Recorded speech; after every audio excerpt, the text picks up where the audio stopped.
Start chapter 5, talking about this period of time that we call the Axial Age. And so remember, it is during this 1,000-year period where a couple things happen. Obviously, number one, we see the rise of new empires, and we will be looking at some of those. Those empires that survive or that continue during this time, we do see some fundamental changes in them, their society, their culture, etc. But part of that change is that during these 1,000 years, we see new philosophies arise, new ways of thinking, and of course, on a completely separate note, it is during this 1,000-year period that we finally see the rise of complex societies in America and Africa. And so we did China, where we looked at these three different philosophies, the philosophy of Confucianism, Taoism, and legalism. So obviously you need to know them. In addition, okay, it is during this period of time, and I will be asking you this, so, make a note. Some of the military advancements that the Chinese achieved during this time, yes, they've discovered iron, but now they have weaponized it, okay, making iron weapons and iron armor and stuff like that. Most importantly, though, number one, the crossbow. The crossbow is a Chinese invention. It is later taken back to Europe, where it is used during the Middle Ages. And the idea of a draft, remember that one of the things that it starts off with one of the legalist governments is that they begin to register all of the peasants for tax purposes mainly, but pretty soon they discover that now they have a list of all men who can fight. And so, whereas most societies during this time, and it actually does continue for several thousand years, only the warrior classes will fight. Now, though, they are able to take the farmers, the peasants, the people that normally don't, and force them into the military. So the concept of a draft, the fancy term is conscription, okay? So you should know that the C word, conscription, is the draft, okay? Now, during this time, China also has advancements in farming techniques. Most importantly, once again, now the Chinese have been using iron for a little bit, but it is during this time that it's the Chinese who figure out, hey, why don't we tie it to the back of a really strong animal? And so they are able to increase their yield and increase their work when it comes to farming. And then, and so of course this is later adopted by other cultures. And then finally, the concept of crop rotation, because no matter what crop you have, they will always drain the soil of nutrients. And so by letting the part of your farm always remain empty, it will allow the natural process of the soil regaining its fertility.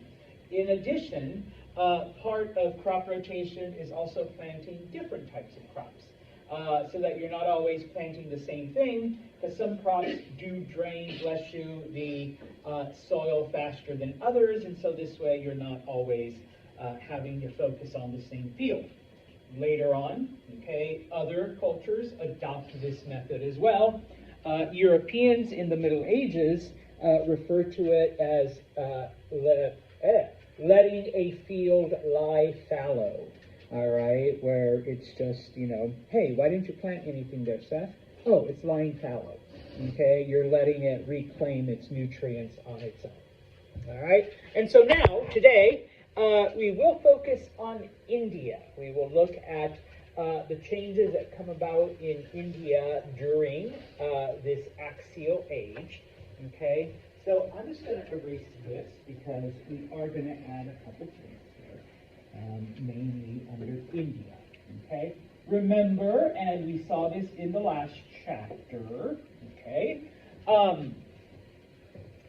Aryans, or I guess in the previous chapter than that, Aryans move in. They settle the area of India. They mix with the local population. They create, okay, a new culture, a religion. They create a new society. Okay. Now, fast forward a couple thousand years. We are around the year 600 BCE. We refer to these people then as the Vedic people. We no longer, refer to them as Aryan or Indian or whatever. I mean, they're still Indian, but we no longer refer to them as Aryan. Remember, we named them this after the Vedas because that's what gives us the insight into their society. After a couple of thousand years, their population has grown. Okay, they're getting overcrowded. Number one, so people need to move on. Also remember that unlike other cultures, in India, under the Aryans, we do not see a unified state. We see lots of little kingdoms spring up everywhere. Okay, some big, some small, and of course, all of them, similar to the Greek city-states, share a language and a religion. Okay? Now, and so the people begin to move into the area that we call the Ganges, okay, which is another river, okay? Early Indian society formed along the Indus, which is why we call it India, okay? But now these cultures are moving into the area of the Ganges, okay, which is over here because population has grown too much, okay? Now, in addition, okay, they are also wandering into other parts of India, okay, into this area, which we refer to as the Deccan Plateau. And while there is no major river like the Indus or the Ganges, okay, it's a very rainy area. So, it's pretty suitable for farming, and we do have, once again, the technology now to make it work. Okay, so we get new states forming. Okay, because once again, they're not united; they're forming individual kingdoms. Okay, just as an FYI, India doesn't unite until like thousands of years later when the British conquer them and force them to unite. Okay, so they're all different little kingdoms. Most of them are monarchies. A monarchy just means that they have a king. Okay. And amongst these Vedic kingdoms, remember that the title they gave to their king was a Raja. Okay, so they're ruled over by a Raja. But, here's the beginning of new philosophies. Okay, some of those kingdoms, okay, are being ruled by oligarchies. Okay, now, up until this point, pretty much every culture that we've looked at has had some kind of king, whether they called him the pharaoh, a raja, whatever, or just plain old king, okay? They've always had someone who was chosen by either the gods or the heavens or, the force, whatever, okay? And after Edward here dies, sorry, Edward, who becomes the next king? His son, his oldest son, okay? And then when Seth here dies, who becomes the next king? The next son, okay? Or, of course, if there's no son or no heir, some male relative, okay? Well, with an oligarchy, okay, an oligarchy is a system of government where small groups of people, of elite people, are in charge. Okay? So instead of having a king, you have a small four-person council. Okay? And they're the ones that come to decide all of the, different things of the government. Now, it just so happens that in these Indian kingdoms, most of these oligarchies are made up of the Kshatriya, or the warrior class. Okay? So it's, I don't know, maybe the 4 best warriors are part of this council, and they're the ones that run the country, that run the kingdom. Okay? So, one of the first non-king ruled societies. Okay? The Greeks also have it, but theirs comes just a teeny bit later. Okay? All right. One of the first new philosophies. Okay. Now, of course, we don't eliminate. Okay. They still practice the 4 social classes. You don't need to know the actual Indian names for them. You do need to know the word Varna. Okay. A Varna is just a social class. Okay. Remember. Okay. Unlike other cultures, if you want to move from the lowest class to the highest, okay, you don't work hard, save your money, buy property, whatever. What is the only way that you can move up in social status? Oh, not even that. Not in Indian culture.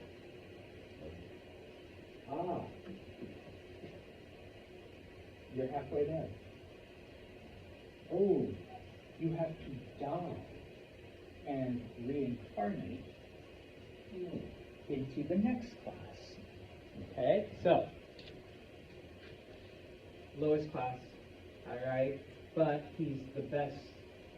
The Shudras are the unskilled labor. He's the best unskilled laborer ever. So when he dies, his soul, it's called the transmigration of souls, that's the actual name. We say reincarnation. Reincarnates into the next class, okay, and into the next class, okay, after that death, okay, and so, remember, that is the only way that you will advance, okay. Just as a reminder, this I, once again, still copied and pasted, all right, from the very first one. Remember that these are the different social classes. At the very top, we have the Brahmins, who are the priests and the academics and whatnot. Obviously, up here is the Raja, the king. Okay. Below them are the rulers, the Kshatriya, the warrior class, etc.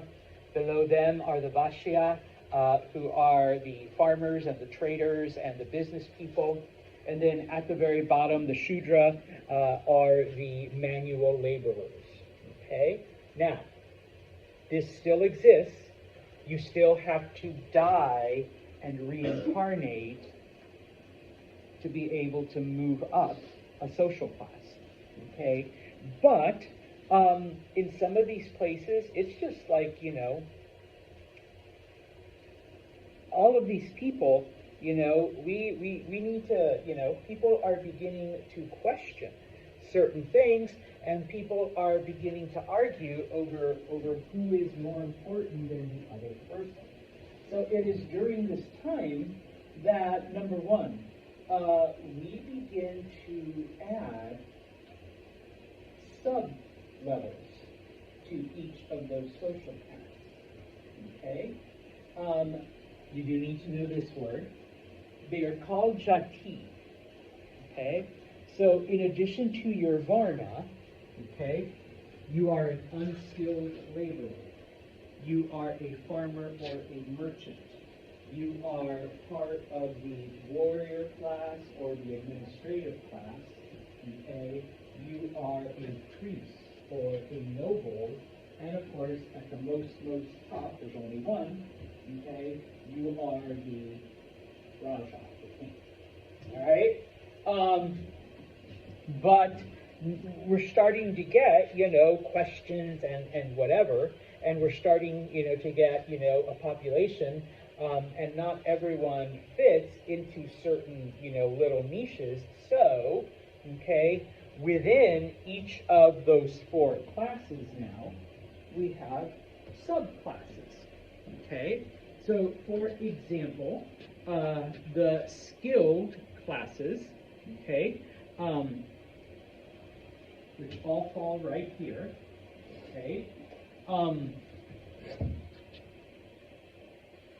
Someone who conducts business and makes money is seen as being more important than someone who makes things. Okay, an artisan, whether you're a smith or a basket weaver or a carpenter.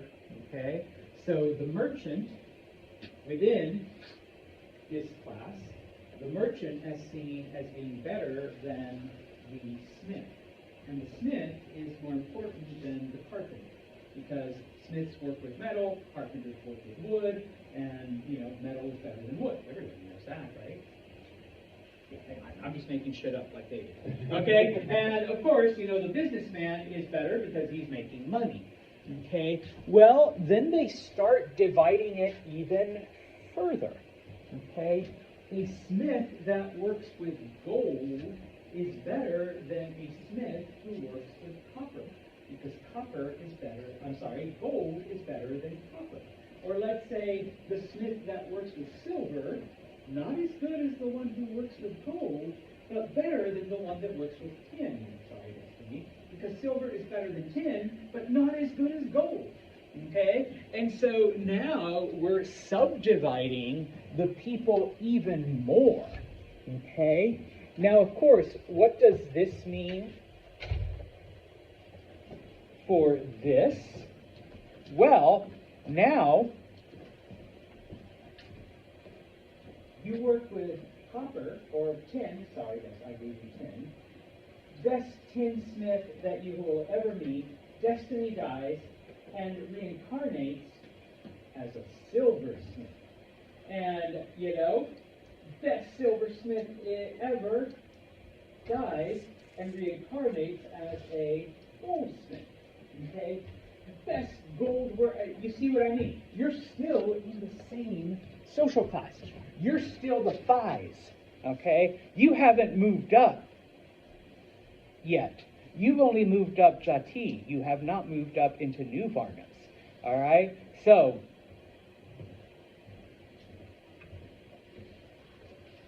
the priest here, who is at the Brahman, who is at the very top, okay, suddenly becomes even more important to themselves, because, hey, not only have I advanced all 4 Varnas, okay, but I have gone from every single ditch digger, concrete worker, whatever. I've done all of this, and then I moved up a Varna, and then I did all of that, and then I moved up another Varna. Okay, Mars is like, I've lived at least 500 lifetimes. Okay, so obviously I deserve to be at the top. Okay, so. All right. Now, of course, in addition to these new subclasses, we also get, new rules. Okay. Before, seriously, and this is why when one of you said marriage, the classes don't marry each other. Okay. But let's extend that further now. The subclasses don't marry each other either. Okay, we're really making sure that you are within, what do you guys say today? Stay in your lane. Okay, we're making sure. Yeah, I'm learning how you guys speak. All right, everybody stays in their designated social class, and of course, the higher up you are, the more pure you are. Okay, the lower you are, the dirtier, the less pure.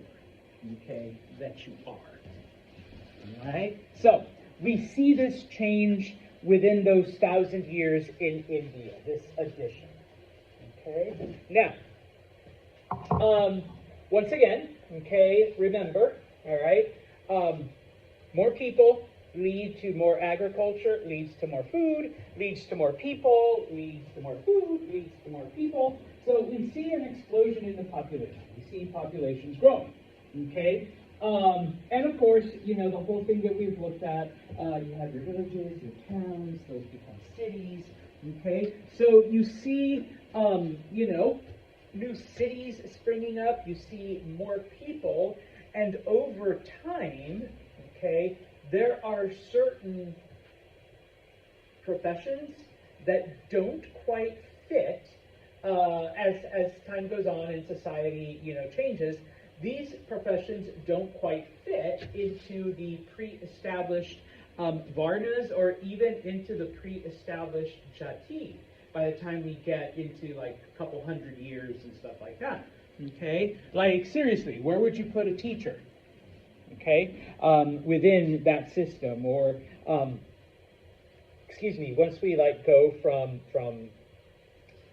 a barter economy to one that uses money, to one that goes into speculative banking, where you're lending me money on the promise that I will pay you back because I think I can do whatever system.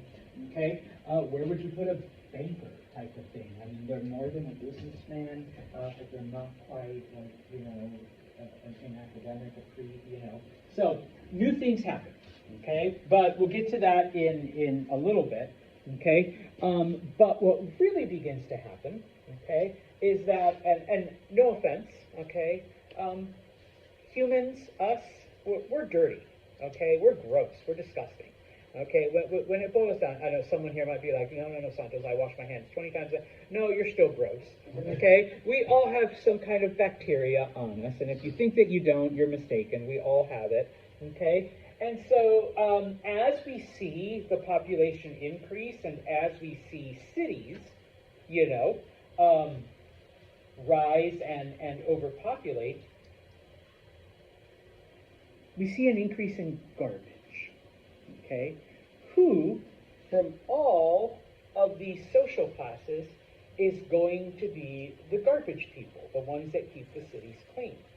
Well, nobody here wants to do it, so this is the next thing that happens. In addition to subclasses, we create a new social class that's at the very bottom. Okay, now, when I studied this, 30 years ago when I was your age, the word was pariah. Okay, once again, it depends on which translation you look at.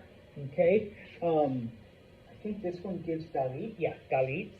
Okay, if you want to just call them the untouchables.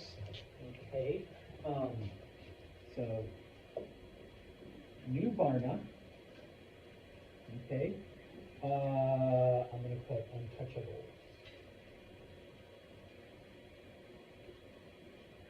In some of the stuff that I had to study, they were referred to as the children of God, because only the gods would get near them.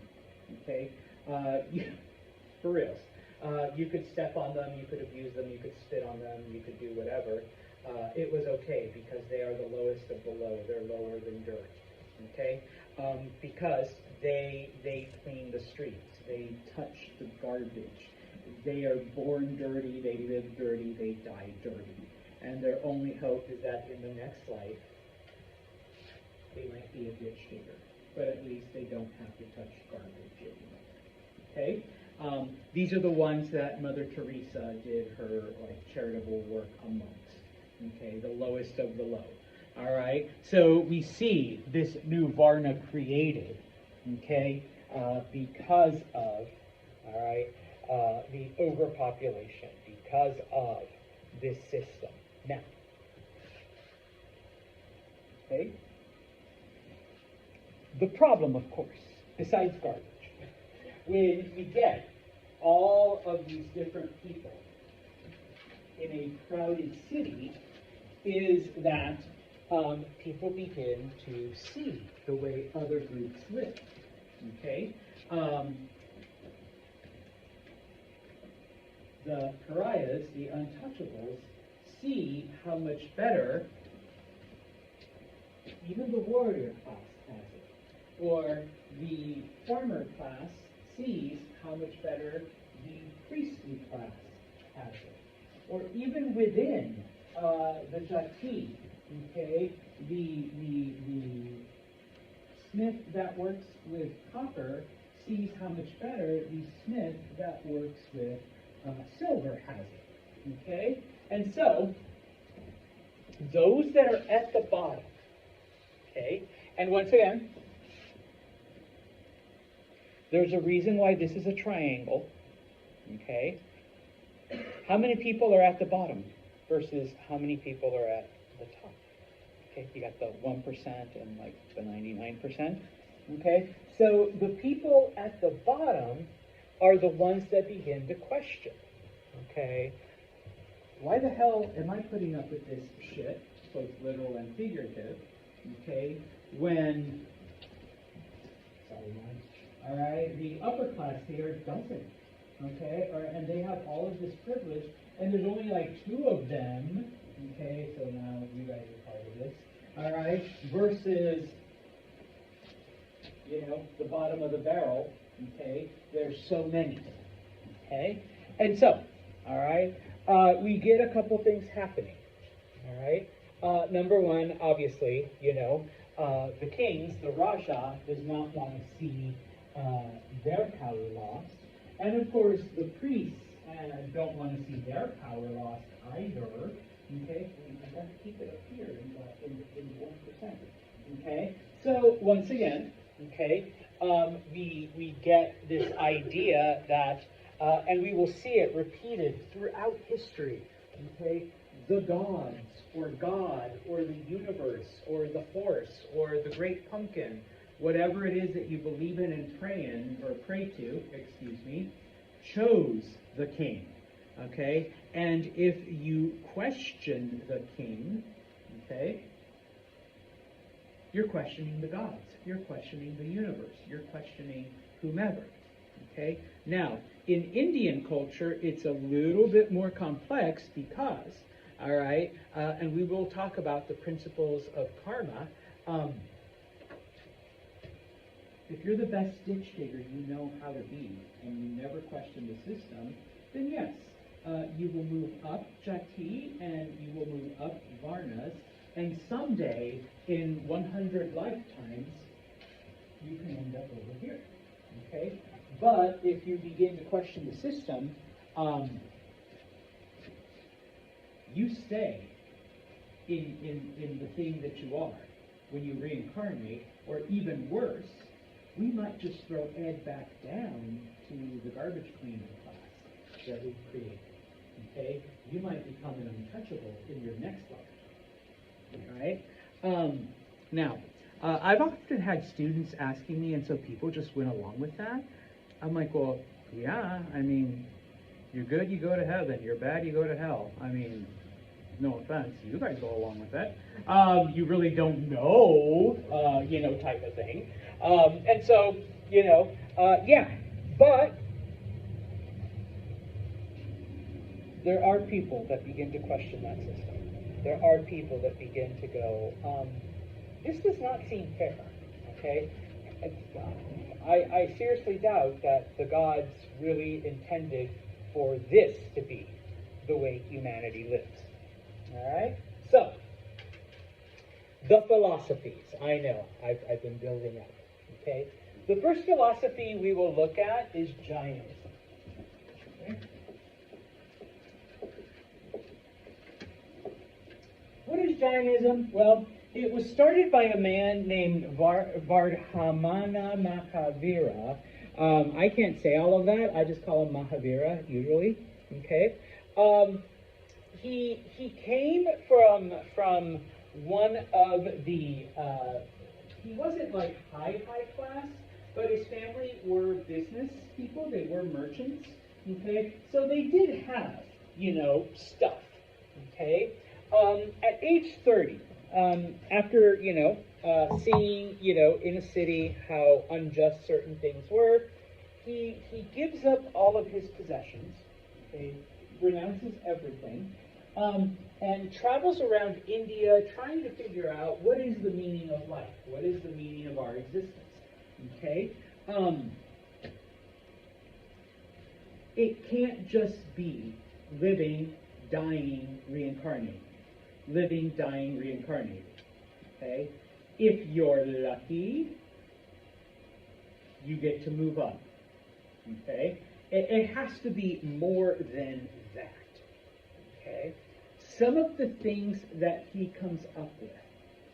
Number one, okay? And I'll get to the end goal. All right? In order to reach that end goal and in order to escape this cycle of death and rebirth, death and rebirth, death and rebirth, okay? Number one, you have to purify your soul. Your soul has to be pure. And the only way to do that is to give up everything you own and every earthly pleasure. Okay? This is known as asceticism. Okay? I put the word ascetic there. You don't need to know that other than just out of curiosity. Or, once again, if you're at bar trivia and they ask, the philosophy of giving up all worldly pleasures, all right, is known as what? And you're like, I learned this in history. Asceticism. Okay? Boom. All right? You just won $100. All right? Or whatever. Now, there are groups that believe that, and not just Jainists, but amongst all philosophies, that by giving up worldly possessions and giving up worldly pleasures, it raises your spirituality level, okay? And, become closer to whatever, all right, by denying yourself those things. And I just say that because there are two major religions right now that are going through a period of giving up certain things to bring you closer to God, all right?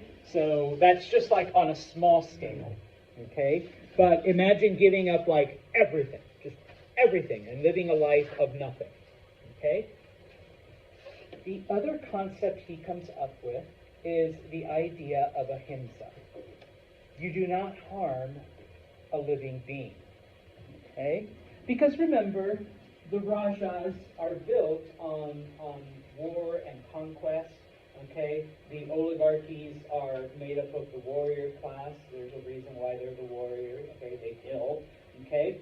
And so one of the ways that you purify your soul is by not harming another living being. Now, that doesn't just apply to people, okay? It applies to all life, okay? And so if you're one of the people that hates spiders and screams and steps on them, that's fine.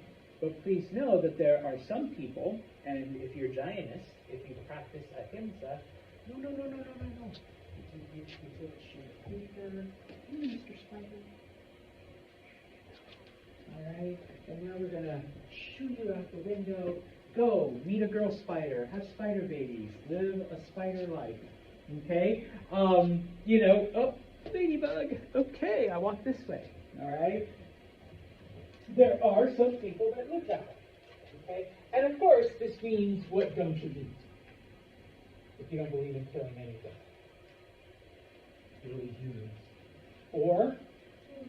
Or animals, yes. Okay. I'm like, yeah, I got a counselor that you can talk to. But, so no meat, no chicken, no bacon, no, steaks, no cheeseburger. And here is like, shut up, you're making me hungry. None of that, okay? So a vegetarian lifestyle, okay? And if you do this throughout your life, you live with nothing, you give up all pleasures, you do not kill anything, humans included, all right, but bugs, animals, spiders, any of that, then you're going to escape the cycle of death and rebirth, death and rebirth, death and rebirth, and you will attain permanent bliss. You'll become one with the universe and be forever happy, okay? He doesn't give this a name. We got to wait for the next movement for a name for this, okay? Now, Buddhism, okay? So the first movement is Jainism that comes out of this, it's really not fair that Mars the priest lives such a better lifestyle than Edward the ditch digger, or here, I'll do it to my Santos the garbage man, Okay. The other philosophy that comes out of this is the idea of Buddhism. Okay. Buddhism is started by a man named Siddhartha Gautama. Okay. At some point, he is given the title Buddha. Just FYI, and I do ask you, okay, all the word Buddha means is the enlightened one. Okay? So I suppose any one of you could be Buddha, all right, as long as you have become enlightened. All right? Now, Siddhartha comes from the warrior caste. His family is very important. Okay, they are traditionally a very important part of the warrior society. Okay, and as such, okay, like his family wasn't just like the foot soldiers; they were like the leaders. And remember, within the jati, okay, we are still ranking and separating people by, you know, you're just an average foot soldier with a spear versus Siddhartha's family. You know, you're an important part of the leadership. You're like a general. You're the one that plans and takes care of society and, you know, plans out all the fighting and whatnot. Okay? And so he actually lives a very sheltered life away from, you know, most of society. Okay? What happens, though, is that as a teenager, one day he sneaks out of the family compound. Okay? Up until this point, he had never seen life outside of his family's home, of his family's compound. And what he sees shocks him, because for the first time, he realizes not everyone has the same privilege that he does. Not everyone has servants or food or all of the luxuries that he has grown up with. He sees the farmers, you know, he sees the ditch diggers, he sees the street cleaners, and he sees how they are treated and looked at and spit on and like walked over. And he's just like, wait, pardon, you know, how the fuck is that fair? Like, you know, what kind of God's designed this system that, you know, really is like horrible, okay? And so very much like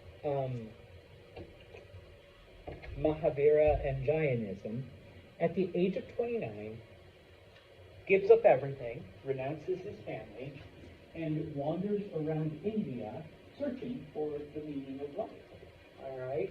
What is the purpose? Because, okay, once again, life, Mahavira, he thinks to himself, there has to be more than just living, dying, reincarnating, and hoping that the gods see you worthy enough to move up to the next jati, and then to the next one, and then maybe you might go up a varna, but once you're in that varna, now you got to go through each sub-level, and maybe after 1,000 lifetimes, you're over here.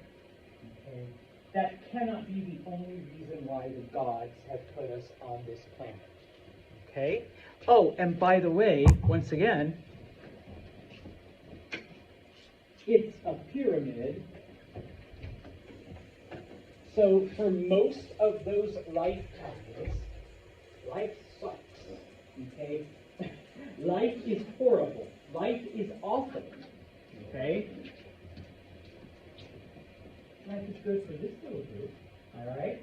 So there has to be more purpose than that. That cannot be the only reason why we're here. All right? 6 years. For 6 years, Siddhartha wanders India. Okay? One day, he finds himself sitting on the edge of the Ganges River. Okay?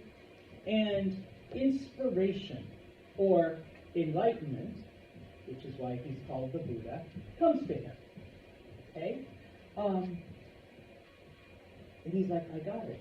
All right? Now, that oneness with the universe, that eternal bliss, eternal happiness, okay?